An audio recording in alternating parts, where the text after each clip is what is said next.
غیبت کے پردے میں ہماری ذمہ داریوں میں فرق آ جاتا ہے۔ جو بھی لوگ ائمہ علیہ السلام کے ساتھ تھے یا اس دور کے اندر تھے، سب لوگ ظاہر امام کے قریب نہیں رہتے تھے۔ سب لوگ، اگر امام مدینہ میں ہیں تو سب لوگ مدینہ میں نہیں رہتے تھے، لوگ دور دراز میں رہتے تھے۔ اگر امام جو ہے وہ سامرا میں تھے تو سب لوگ امام کے ساتھ سامرا میں موجود نہیں ہوتے تھے۔ اسی طرح امام اگر خراسان میں تھے تو لوگ ہر وہ امام کے ساتھ نہیں ہوتا تھا ظاہری طور پر، لیکن جہاں پہ بھی ہوتے تھے اگر واقعاً امام کے ماننے والے تھے تو امام کا ساتھ دیتے تھے۔ اب امام کا ساتھ دینا، ظاہر ہے جو شخص الگ الگ جگہ پر ہے اس کی ڈیوٹی جو ہے وہ ڈیفرنٹ ہو جائے گی۔ کہیں پر امام کا ساتھ جو ہے وہ فائنینشلی اس زمانے میں ضرورت ہو، کہیں پر امام کا ساتھ جو ہے وہ کلچرل طریقے سے امام کے پیغام کو پہنچانے کے لیے ایک ایسا جگہ کو، کہیں پر ہو سکتا ہے تبلیغ کے ذریعے، کہیں پر ہو سکتا ہے کہ کسی اور ذریعے سے، کہیں پر ہو سکتا ہے کہ امام کے نیٹ ورک کو بنانے کے لیے امام کے لیے کام کرنا پڑے، کہیں ہو سکتا ہے امام کی خاطر ایک جگہ سے دوسری جگہ جانا ضروری ہو۔ تو ہر دور کے اندر لوگوں نے امام کا ساتھ دیا ہے۔ ہم نے کیونکہ بہرحال بہت زیادہ ہمارے ہاں مطالعہ اس طرح ریڈنگ نہیں ہے ائمہ علیہ السلام کی زندگیوں کے بارے میں، خاص طور پہ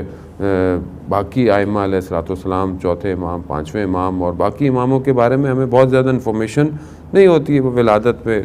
دو چار حدیثیں شعر پڑھ لیتے ہیں، اس کے بعد ہم نکل جاتے ہیں، آگے زندگی گزار رہے ہوتے ہیں، لیکن انہوں نے زندگیاں گزاری ہیں اور وہ زندگیوں کے ہی اثرات ہیں جو آج ہماری زندگی میں پہنچ رہے ہیں، کہ کس طرح ہر امام نے اپنے زمانے میں ایک نیٹ ورک بنایا اور اس نیٹ ورک کے ذریعے سے اس کام کو، جو اصل ان کا کام تھا، اس کو پہنچایا۔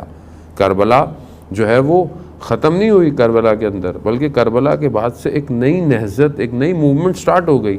جو کہ پھر چوتھے امام نے اس سختی کے دور کے اندر بھی اپنا کام پورا کیا ہے۔ جبکہ امام سختی میں ہیں، مشکلات ہیں، امام کے اوپر بہت زیادہ جو ہے وہ سرویلنس ہے، مگر امام نے اپنے پیغام کو، اپنے کام کو روکا نہیں ہے، دعاؤں کے ذریعے سے اپنے کام کو پھیلایا۔ دعاؤں کے ذریعے سے حکومت کیسے بنے گی، کام کیسے ہوگا، امام چلاتے رہے۔ اسی طرح چھٹے امام، چوتھے، پانچویں امام اور چھٹے امام نے، کہ جو تھوڑا سا دو جو ہے وہ فورسز کے آپس میں ٹکراؤ بنی عباس اور بنی امیہ کے درمیان میں ہوا، تو ان دو ائمہ علیہ السلام کو ایک ایسا موقع ملا کہ اس کے اندر انہوں نے اس تعلیم کو، اس علوم کو جو ہے وہ پھیلایا ہے۔ اب یہ بعض اوقات ہم سنتے ہیں کہ امام جعفر صادق علیہ السلام، اللہم صلی علی محمد، کہ امام کے اتنے شاگرد تھے اور اتنے لوگ امام سے علم حاصل کرتے تھے، تو ایسا نہیں تھا کہ امام ممبر پہ بیٹھے ہوئے اور نیچے 300 شاگرد بیٹھتے تھے، ایسی اجازت نہیں تھی، سختی تھی، مگر امام نے اس سختی کے اندر جو ہے پھر بھی اپنے شاگردوں کی تربیت کی ہے۔